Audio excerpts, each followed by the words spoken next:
दोस्तों, हार और जीत आपकी सोच पर निर्भर करती है। हार और जीत आपकी सोच पर निर्भर करती है। मान लो तो हार है और ठान लो तो जीत है। इसी के साथ मैं हूं दिनेश यादव और एक बार फिर से आपका बहुत बहुत स्वागत है आपके अपने YouTube channel Spartans learning media पर। Today we will discuss about the ideal and non ideal solution. चलिए हम लोग एक एक करके पढ़ते हैं। पहले क्या पढ़ेंगे? आइडियल सॉल्यूशन के बारे में। ठीक है, आप मेरे साथ पेपर पेन लेके बैठे हैं। उम्मीद है कि आप अपना नोट्स प्रॉपर वे में बना रहे हैं। तो आप लिखना स्टार्ट करिए, आइडियल सॉल्यूशन।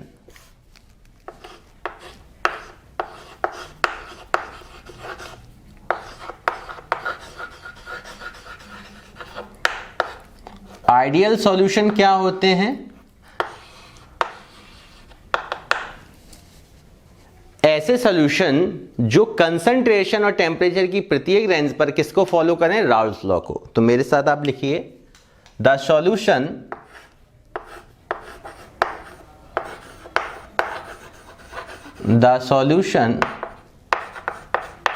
which follow या always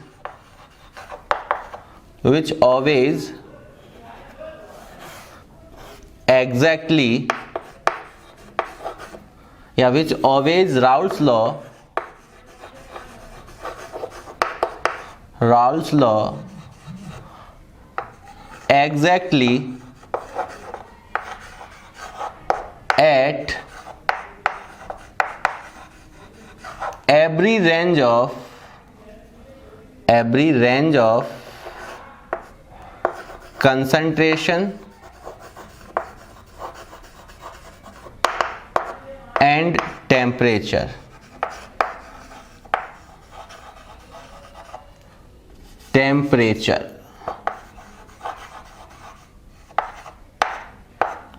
Comma is known as ideal solution.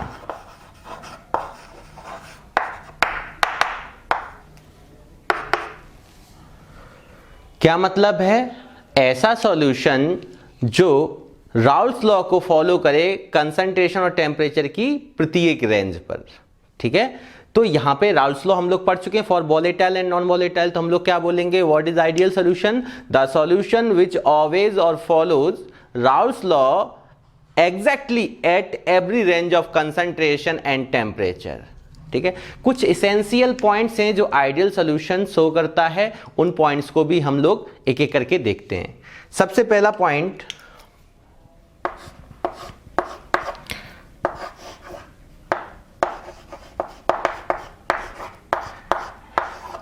ये पॉइंट क्या कहता है आपसे कि ये क्या है? डेल्टा बी का मतलब change in volume.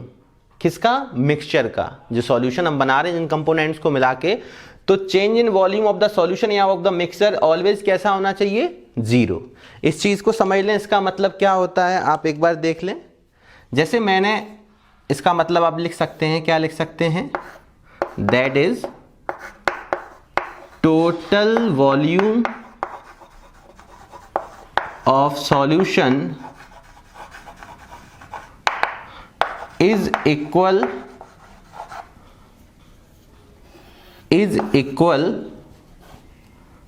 to the sum of volumes of the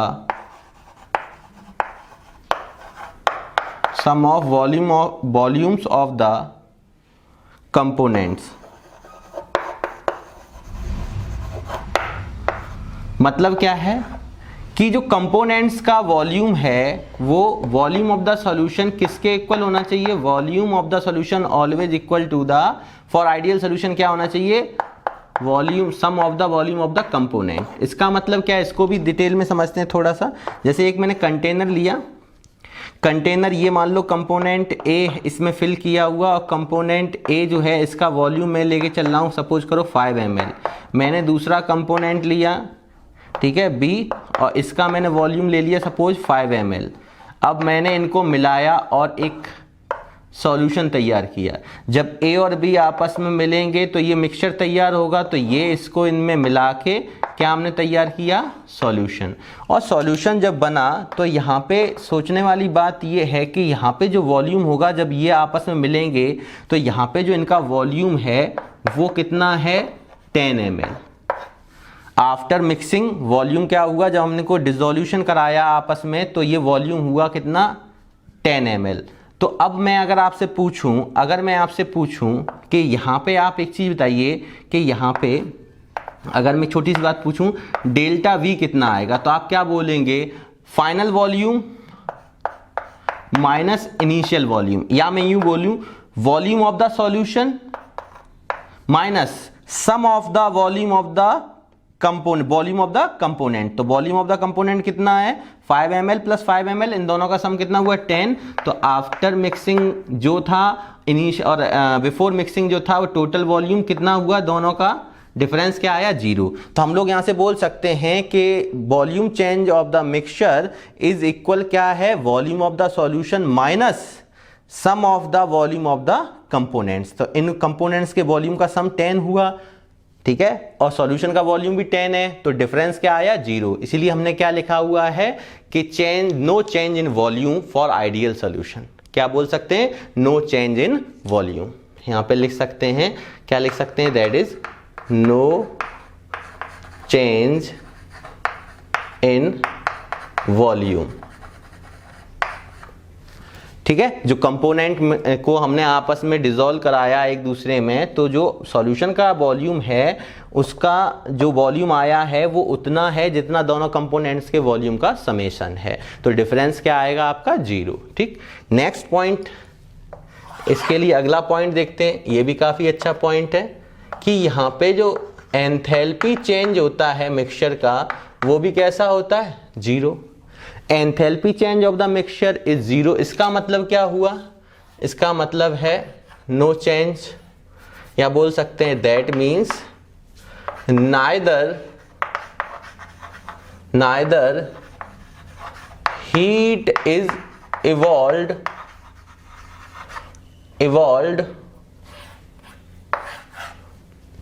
nor absorbed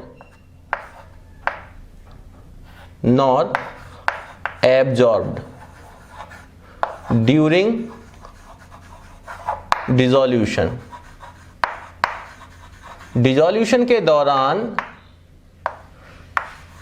ना तो हीट वहां से सॉल्यूशन में से क्या होगा, ना तो हीट आपकी इवॉल्व हो रही होगी ना एब्जॉर्ब हो रही होगी।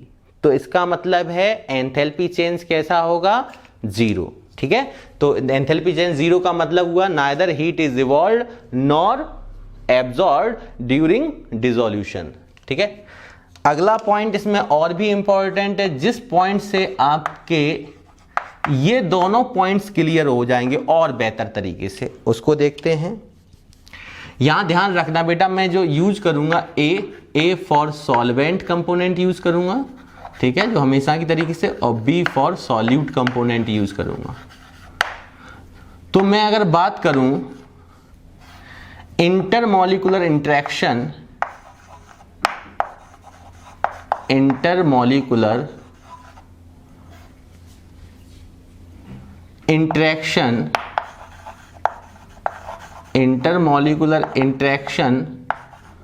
between solvent molecule और solute molecule should be same, and solvent comma solute and solute molecule should be same। इसका मतलब क्या हुआ, यहां पे एक चीज और ध्यान रखना, हेयर इससे पहले आप ये लिख सकते हैं, दैट मीन्स क्या बोल सकते हैं, solvent solute interaction should be equal solvent interaction equal solute interaction. Solute molecule के बीच में जो इंटरेक्शन होगा वही सॉल्वेंट मॉलिक्यूल्स के बीच में होगा, वही सॉल्वेंट मॉलिक्यूल के बीच में होगा। तो इनका इंटरमॉलिक्यूलर इंटरेक्शन कैसा होना चाहिए, सेम होना चाहिए। तो यहां से हम क्या बोल सकते हैं कि interaction between the solvent molecule is equal to the solute और सॉल्वेंट मॉलिक्यूल। ठीक है, और एक चीज यहां ध्यान रखना, इसकी वजह क्या है कि here A and B are identical, ये आइडेंटिकल होते हैं किसमें, identical, are identical in size comma shape and character. A और बी जो हैं सॉल्वेंट और सॉल्यूट मॉलिक्यूल आइडेंटिकल होते हैं साइज में, शेप में और कैरेक्टर में, जिस वजह से उनका जो इंटरेक्शन होता है सॉल्वेंट सॉल्यूट मॉलिक्यूल का, ठीक है, वो किसके इक्वल होता है, सॉल्वेंट सॉल्वेंट और सॉल्यूट सॉल्यूट मॉलिक्यूल के इंटरेक्शन के इक्वल होता है। ठीक है, यहां से और एक अच्छा इंपॉर्टेंट पॉइंट है, आप यहां से एक चीज और बता सकते हैं कि यहां पे जो ऑब्जर्व्ड प्रेशर होता है, observed pressure always equal to the theoretical pressure. अब देखो थ्योरेटिकल प्रेशर तो आप टोटल प्रेशर जैसे निकालते थे according to the Dalton's law, total pressure is equal to the sum of the partial pressure of the both component, या जितने भी कंपोनेंट्स होंगे इनके पार्शियल प्रेशर के सम के इक्वल होता था टोटल प्रेशर सॉल्यूशन का। तो यहां से थ्योरेटिकल प्रेशर तो हम लोग फॉर्मूला के अकॉर्डिंग निकाल सकते हैं, पर ऑब्जर्व्ड प्रेशर का क्या मतलब है, ऑब्जर्व्ड प्रेशर हम लोग मेजरिंग इंस्ट्रूमेंट के थ्रू मेजर करते हैं। वो मेजरिंग इंस्ट्रूमेंट जो होता है, जो मेजरिंग इंस्ट्रूमेंट होता है,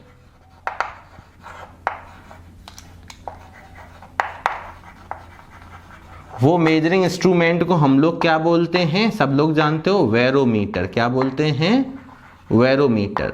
वैसे अलग अलग प्रेशर भी होते हैं, कहीं एटमॉस्फेयर प्रेशर होता है, तो कई सारे और भी इंस्ट्रूमेंट आजकल यूज हो रहे हैं जिसमें मैनोमीटर, वेरोमीटर कई सारे यूज हो रहे हैं। तो वैसे एसेंशियल आपके पास क्या है, बैरोमीटर के थ्रू हम लोग ऑब्जर्व्ड प्रेशर मेजर करते हैं और थ्योरेटिकल प्रेशर हम लोग कैलकुलेट कर लेते हैं, फिर देखते हैं वो ने क्या होना चाहिए, शुड बी सेम। या हम ऐसे कह सकते हैं यहाँ पे, दैट मीन्स जो कंपोनेंट ए का प्रेशर क्या होता है, according to the Raoult's law, P A equal P naught A into चाहिए, है ना, और पी वी क्या होता है, P naught B into chi B. ठीक है, और टोटल प्रेशर जो होता है वो एक्चुअल किसके बराबर होता है, P A plus P V के। दैट मीन्स हम यहां से लिख सकते हैं कि पी टोटल किसके इक्वल हो जाएगा, पी नॉट ए इंटू चाहिए plus P naught B into chi B. ठीक है, ये आप पीछे राउल्स लॉ में पढ़ चुके हैं।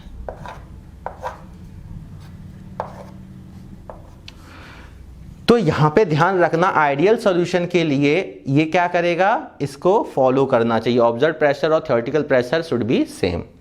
अब यहां पे एक चीज और समझ में आने वाली है, क्या एक अच्छा पॉइंट और है कि यहां से हम लोग डायग्राम ड्रॉ करेंगे थोड़ा उधर, एक पॉइंट और आप लिख सकते हैं कि जो ए और बी हैं, या मैं इसको इधर लिख दे रहा हूं, ठीक है। एक बार प्रेशर से रिलेटेड मैंने आपको आइडियल सॉल्यूशन के लिए डायग्राम भी बताया था, जो डायग्राम क्या था आप मेरे साथ बताइए, कि अगर मैंने सपोज किया कि यहाँ पे दो कंपोनेंट लिए, इसकी कंपोजिशन ए की यहाँ पे मैंने 0 ली है और बी की कंपोजिशन यहाँ मैंने 100% मतलब बी ली है। यहाँ पे ए कंपोनेंट 1 है और बी कंपोनेंट यहाँ पे 0 है, इसका मतलब यहाँ 100% बी है और यहाँ 100% ए है। तो अब यहाँ से ध्यान दीजिएगा कि वेपर प्रेशर और मोल फ्रैक्शन के बीच में अगर मैं ड्रॉ करूं यहाँ पे डायग्राम, तो आप मुझे बताइए एक्चुअल में क्या है कि इधर से इधर चलने पर मोल फ्रैक्शन किसका इंक्रीज हो रहा है, ए कंपोनेंट का 0 से 1 की ओर, और इधर से इधर चलने पर किसका हो रहा, बी कंपोनेंट का। तो मैं आपको बता चुका था इस पे प्योर वेपर प्रेशर किसकी बनेगी, यहाँ पे कौन है 100% बी है, तो यहाँ प्योर वेपर प्रेशर किसकी बनेगी, पी बी नॉट, और यहाँ पे 100% वेपर किसकी बनेगी, ए की। तो यहाँ पे मैंने क्या बना दिया, ए, तो यहाँ पे पी नॉट ए कर लिया। अब बात आपके में हो सकता है, आपके में मैंने पहले यहाँ पे ए को 1 लिया हो, बी को 0 लिया है, तो उसके अकॉर्डिंग मैंने यहाँ पी नॉट ए लिया होगा, यहाँ पी नॉट बी लिया होगा, तो रट्टा ना मारें, पहली बात। ठीक है, जिस कंपोनेंट को आप यहाँ 100% लेके चल रहे हैं, उसमें ए कंपोनेंट 0 है, तो इसका मतलब प्योर कौन है, प्योर सॉल्वेंट बी का है, तो बी का वेपर प्रेशर प्योर क्या होगा, पी नॉट बी, और यहाँ ए प्योर है तो पी नॉट ए। अगर यही मैं इन कंपोजिशन को इधर उधर कर देता तो आप वेपर प्रेशर भी उसी के हिसाब से लेके चलते, ठीक है, आपको रट्टा मारने की जरूरत नहीं। अब बात आई है कि वेपर प्रेशर और मोल फ्रैक्शन कैसे होते हैं, डायरेक्टली प्रोपोर्शनल होते हैं, तो वहां से हमारा रिलेशन क्या आता था कि लीनियर फंक्शन होता था, तो ये ओरिजिन से पास होगी, इंटरसेप्ट क्या होता था 0, तो यहाँ पे हमारे पास जो ग्राफ ड्रॉ होता था तो ये P यहाँ पे ये किसके लिए होगा बताओ, अगर मैंने इस तरीके से, क्योंकि मैं पहले पढ़ा चुका हूँ राल्स लॉ में ये चीज, पर मैं एक बार आपसे देख, यहाँ भी बहुत सारे लोग ये भी गलती बहुत करते हैं। होता क्या है, बच्चा कह देता है इसको और इसमें क्या है, कैसे पहचानोगे आप कि इसमें कौन पीए है कौन पीबी है। तो अगर आप प्रेशर की बात करते हैं, वेपर प्रेशर की, तो आप ऐसे देखें, यहाँ पे ओरिजिन 0 से किसकी कंपोजिशन स्टार्ट हुई थी, ए की, इधर की तरफ 1 जा रहा, मतलब इधर की ओर इंक्रीज हो रही, तो ये क्या है पी ए। अगर मैंने इस कंपोजिशन को इधर लिया होता तो ये पीबी हो जाता, जो पिछले वाले वीडियो लेक्चर में मैंने समझ से ये कंपोजिशन ऐसे करके बनाई थी, ठीक है, अगर आपने वीडियो देखा है। तो यहां से डिपेंड करता है कि 0 से कौन चलेगा, यहाँ ए, और 100% इधर की ओर जाएगा, यहाँ 0 से कौन चलेगा बी, तो ये क्या होगा पीबी। अगर मैं रिजल्टेंट की बात करूं, इनके रिजल्टेंट की, तो रिजल्टेंट टोटल प्रेशर क्या होगा, P A plus PB according to the Dalton's law, ठीक है। तो ये डायग्राम हम लोग जानते हैं कि पीटी जो होता है पीए प्लस पीबी के बराबर होता है। तो इसमें हम लोगों को अगर मोल वेपर प्रेशर और मोल फ्रैक्शन के बीच में अगर मुझे यहाँ ड्रॉ करना हो क्या ग्राफ, तो हम आसानी से ग्राफिकल रिप्रेजेंटेशन दिखा सकते हैं, जो कि हमने राल्स लॉ में भी समझा था। अब अंतर क्या होता है, बच्चा लर्न कर लेता है, हमेशा पीए इधर पीबी इधर, ऐसा कोई जरूरी नहीं है हमेशा पीए नॉट इधर पीबी नॉट इधर। मैंने अपोज कर दिया, मैं जितनी बार ग्राफ बना, हो सकता है अगली बार ये कंपोजिशन ए की इधर बन और 0 ना लेके मैं ए की इधर बन और यहां बी की 0 ले लूं, ये चीज इधर शिफ्ट कर दूं, तो ये वाली चीज भी क्या हो जाएगी, एक्सचेंज हो जाएगी, रिजल्टेंट वही रहेगा। बात क्लियर हो रही है नहीं हो रही। और एक पॉइंट और यहां पे आइडियल सोल्यूशन के लिए हम लोग देख सकते हैं, क्या देख सकते हैं, पॉइंट मैं यहां पे बढ़ा दे रहा हूं, अगर या आप यहां लिख सकते हैं, आपके पास जगह है। escaping tendency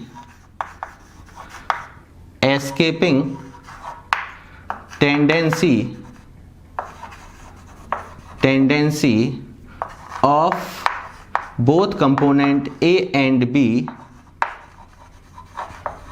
should be same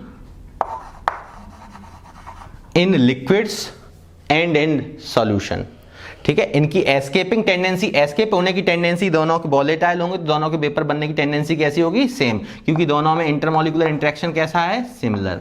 अब बात आई, सबसे इंपॉर्टेंट यहां पे होते हैं एग्जाम्पल्स। क्या होते हैं, एग्जाम्पल्स। तो अगर मैं एग्जाम्पल्स की बात करूं यहां पे, तो एग्जाम्पल्स में आपको ध्यान रखना है कौन कौन से आइडियल सोल्यूशन के एग्जाम्पल्स होते हैं। सबसे पहला एग्जाम्पल अगर मैं बात करूं तो सभी के सभी dilute solution are the example of ideal solution. तो पहला डाइल्यूट सॉल्यूशंस, डाइल्यूट सॉल्यूशंस है तो आइडियल। दूसरी चीज, आपके कई सारे होते हैं, जैसे मैंने कहा N butyl bromide plus N butyl chloride. तो ये दो कंपोनेंट मिक्सचर बनाएंगे, वो सॉल्यूशन बनाएंगे, कैसा बनाएंगे, आइडियल। अगर मैं आपसे कहूं कि ब्रोमोबेंजीन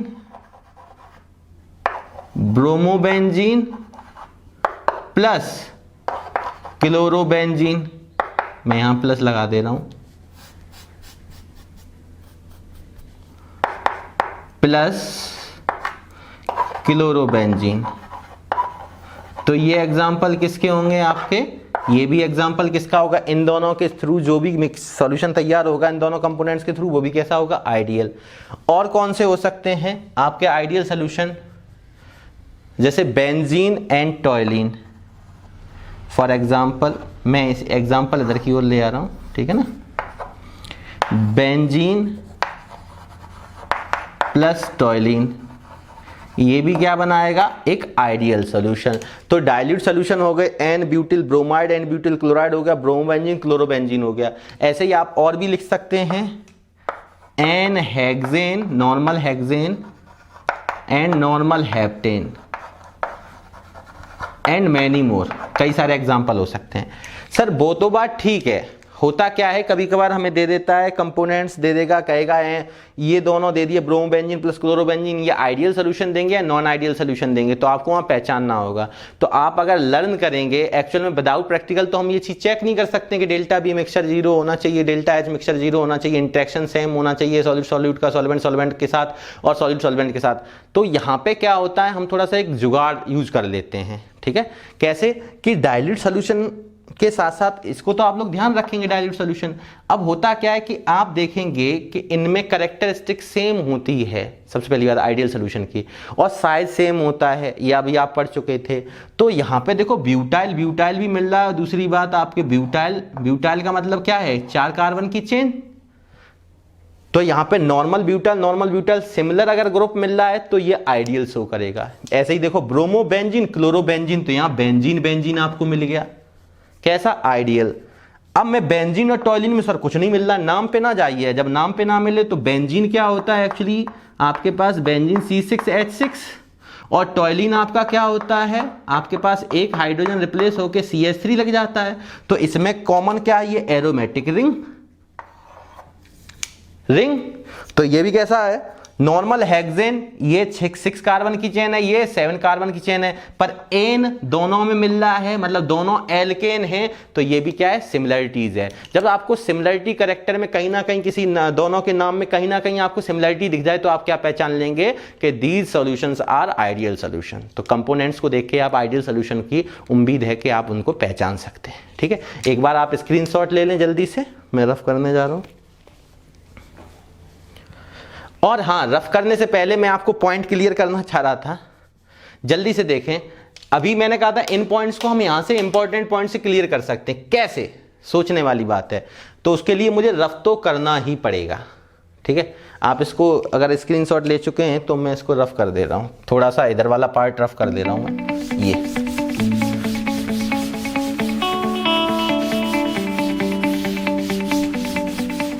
देखें। अगर मैं इसको रफ करने के बाद आपको बताना चाहूं तो आप मुझे बताइए कि इस पॉइंट से हमें क्या क्लियर हो सकता है। आप सोचने वाली बात ये है कि AA प्लस BB ये क्या है, सॉल्यूट मॉलिक्यूल है भाई, सॉल्यूट पार्टिकल मिलकर सॉल्यूट मॉलिक्यूल, ये सॉल्वेंट है, और ये मिलकर क्या बनाएंगे, ये इसके साथ इंटरेक्ट कर गया, ये इसके साथ एक्सचेंज कर गया और उन्होंने एक मॉलिक्यूल बना दिया AB सॉल्वेंट सॉल्यूट मॉलिक्यूल। अब ध्यान रखने वाली बात यह है कि जब आपके पास इनका इंटरेक्शन सेम है तो मैं मान के चल रहा हूं एग्जांपल समझाने के लिए कि मान लो कि इसको ब्रेक करने के लिए, क्योंकि इन दोनों के बॉन्ड का फिजन होगा, जब ब्रेक होंगे तभी न्यू बॉन्ड फॉर्मेशन हो सकता है, सब लोग जानते हैं। तो अगर मैं इनका फिजन कराऊंगा, सपोज करो मेरे पास यहां पे 10 किलो जूल पर मोल या 10 किलो कैलोरी या केवल कैलोरी, आप हीट एनर्जी किसी में भी आप यूज कर सकते हैं, kilo joule, kilo calorie joule per mole के हिसाब से। तो सपोज मैंने मान लिया 10 किलो जूल पर मोल एनर्जी की यहां पे रिक्वायर्ड है, क्योंकि बॉन्ड को ब्रेक करने के लिए एनर्जी रिक्वायर्ड होती है, और बॉन्ड फॉर्मेशन में एनर्जी रिलीज होती है, क्योंकि वो कोलाइड करते हैं तो हीट एनर्जी रिलीज होती है, ठीक है। इस चीज का आप उल्टा मतलब समझते हैं, आप समझते हैं कि जुड़ा तो वहां रिक्वायर्ड है और टूटा तो वहां रिलीज है, नहीं, टूटने पर हमें क्या, किसी इसको बॉन्ड को तोड़ेंगे तो हमें एनर्जी रिक्वायर्ड मतलब देनी पड़ती है बॉन्ड को ब्रेक करने के लिए। और बॉन्ड जब मिलता है तो बॉन्ड है क्या एक्चुअली, जो इलेक्ट्रॉन से वो आपस में क्या करते हैं, वो आपस में म्यूचुअली शेयरिंग करते हैं। शेयरिंग के दौरान क्या करेंगे, कॉलिजन होगा। तो इंट्रैक्शन के दौरान क्या होगा, जब आप किसी से जाके टकराते हैं, थोड़ी देर के लिए रुकते हैं, मम्मी कुछ ना कुछ कहते हैं, तो वहां से क्या होता है, उस जगह से आपका अमाउंट ऑफ हीट रिलीज होता है। तो वैसे ही इनके साथ है, तो यहां होगा क्या, सपोज मान लिया बॉन्ड को ब्रेक करने के लिए 10 किलो जूल आपकी एनर्जी रिक्वायर्ड है तो पॉजिटिव साइन, हीट एनर्जी कैसी, एंथैल्पी पॉजिटिव।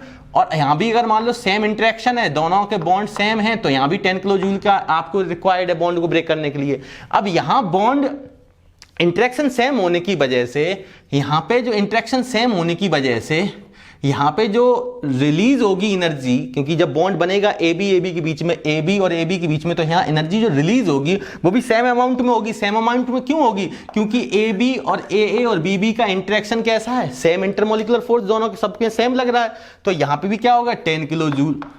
अब ये 2 मॉलिक्यूल है तो 2 का मल्टीप्लाई, तो यहां से एनर्जी रिलीज हुई है पर माइनस साइन के साथ कितना हो गया? 20 किलो जूल।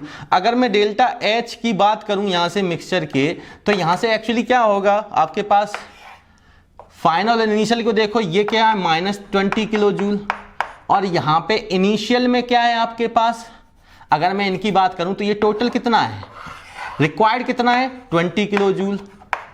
और रिलीज कितना है? वो भी 20 किलो जूल पर मोल। तो ओवरऑल रिजल्टेंट विल बी 0। तो यहां से डेल्टा एच मिक्सचर कितना आ रहा है? 0। जितनी हीट रिक्वायर्ड थी उतनी हीट रिलीज हुई बॉन्ड के फॉर्मेशन के दौरान। ठीक है, फॉर आइडियल सोल्यूशन। ऐसा क्यों हुआ? क्योंकि इनके बीच का इंटरेक्शन कैसा है? सेम। अगर मैं वॉल्यूम की बात मैं आपको यहां पे समझा चुका हूं, तो वॉल्यूम भी क्लियर हुआ। इंटरेक्शन की वजह से आपको डेल्टा एच भी उम्मीद है क्लियर हुआ। तो एक बार स्क्रीनशॉट आप ले चुके हैं, इसको रफली आप समझ सकते हैं, मैं इसको रफ कर रहा हूं।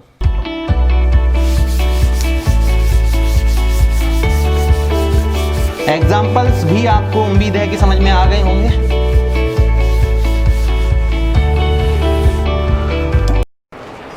तो अभी हम लोगों ने क्या देखा? आइडियल सॉल्यूशन को। एक बार जल्दी से मेरे साथ बताइए आइडियल सॉल्यूशन के बारे में, जल्दी से क्या क्या आपने सीखा अभी? आइडियल सॉल्यूशन क्या होता है? The solution which follows Raoult's law at every range of concentration and temperature. पहला पॉइंट हमने राउल्स लॉ को फॉलो कराया, इसमें राउल्स लॉ को ये सभी ओबे करते हैं। दूसरा पॉइंट क्या पड़ा यहाँ से? Volume change of the mixture will be 0 because total volume of the solution is equal to the sum of the volumes of the components. फिर मैंने देखा कि enthalpy change of the mixture will also 0 because neither heat absorb nor evolve during the dissolution. फिर हमने देखा चौथा point, interaction between the solvent solute molecule should be same as the solid solute और solvent solvent molecule. मतलब interaction जो है solvent molecule का वो सॉल्यूट और सॉल्वेंट मॉलिक्यूल के इक्वल होना चाहिए। पांचवा हमने देखा थ्योरेटिकल और ऑब्जर्व्ड जो प्रेशर होता है वो कैसा होना चाहिए? सेम होना चाहिए। दैट मीन्स यहाँ पे पीटी इक्वल क्या होना चाहिए? पीए प्लस पीबी होना चाहिए। ठीक है, और इसको थ्योरेटिकल प्रेशर को हम लोग कैलकुलेट इस तरीके से करते हैं, ऑब्जर्व प्रेशर को हम लोग बैरोमीटर इंस्ट्रूमेंट से मेजर कर सकते हैं। उसके बाद हमने देखा जो एस्केपिंग टेंडेंसी होती है, एस्केपिंग टेंडेंसी कैसी होनी चाहिए? Tendency should be same. किसकी? Tendency of A and B should be same. दोनों की एस्केपिंग टेंडेंसी सेम होनी चाहिए। और हमने क्या देखा? ग्राफिकल रिप्रेजेंटेशन देखा। अगर मैंने यहाँ पे सपोज करो ए को 0 लिया और बी को यहाँ पे क्या लिया? बी की कंपोजिशन 1 ली। अगर कंपोजिशन में डिपेंड करता है, मैंने कहा था लर्न मत करना है, कुछ भी चेंज कर सकते हैं। मैंने अब ए को यहाँ 1 ले लिया और बी को यहाँ पे 0 ले लिया, तो मैंने यहाँ से क्या किया था? इस तरीके से ग्राफ ड्रॉ किए थे और रिजल्टेंट हमने इस तरीके से ये लिया था। और यहाँ पे हमने किसका वेपर प्रेशर आएगा आप खुद ही बताइए। यहाँ प्योर सॉल्वेंट कौन है? ए है तो यहाँ पी नोट ए आएगा, यहाँ बी है तो यहाँ पे पी बी नोट आएगा। और रिजल्टेंट पीटी क्या होता है? पीए प्लस पीबी के इक्वल होता है। ये ग्राफ किसके बीच में हम लोग ड्रॉ कर रहे हैं? वेपर प्रेशर और मोल फ्रैक्शन के बीच में ड्रॉ कर रहे हैं। मोल फ्रैक्शन ए का इधर से इधर की ओर इंक्रीज हो रहा है, बी का इधर से इधर की ओर इंक्रीज हो रहा है। तो इस तरीके से यहाँ 0 कौन है? ए है तो ये पीए होगा वेपर पार्शियल प्रेशर। यहाँ पे 0 कौन है? बी है तो ये पीबी होगा। ठीक है, तो इस तरीके से हमने इतनी चीजें अपनी क्लियर की। फिर मैंने कहा एग्जाम्पल आपको जैसे कोई भी एग्जाम्पल मिलता है, दोनों कंपोनेंट्स में क्या कुछ ना कुछ सिमिलर कैरेक्टर दिखाई दे रहा होगा, तो इस तरीके से हम आइडियल सोल्यूशन को क्या कर सकते हैं? आइडेंटिफाई कर सकते हैं। उम्मीद है कि आइडियल सोल्यूशन मैंने बोर्ड पर्पस से जितना भी यूजफुल होता है पूरा कंप्लीट कर दिया है। क्योंकि शुरुआत में मैं डिस्कस करने का कहा था आइडियल नॉन आइडियल दोनों, क्योंकि वीडियो लेंथी हो रही है तो इसलिए आइडियल सोल्यूशन को हम लोग इसी पार्ट में रखते हैं। और नेक्स्ट वीडियो लेक्चर में हम लोग नॉन आइडियल को पूर्ण रूप से डिस्कस कर लेंगे, जिससे वीडियो लेक्चर भी आपके छोटे छोटे होंगे और आपको देखने में आसानी भी होगी। ठीक है, स्वस्थ रहिए, घर पे हंसते मुस्कुराते रहिए और पढ़ाई करते रहिए। इसी के साथ जय हिंद, जय भारत, थैंक यू।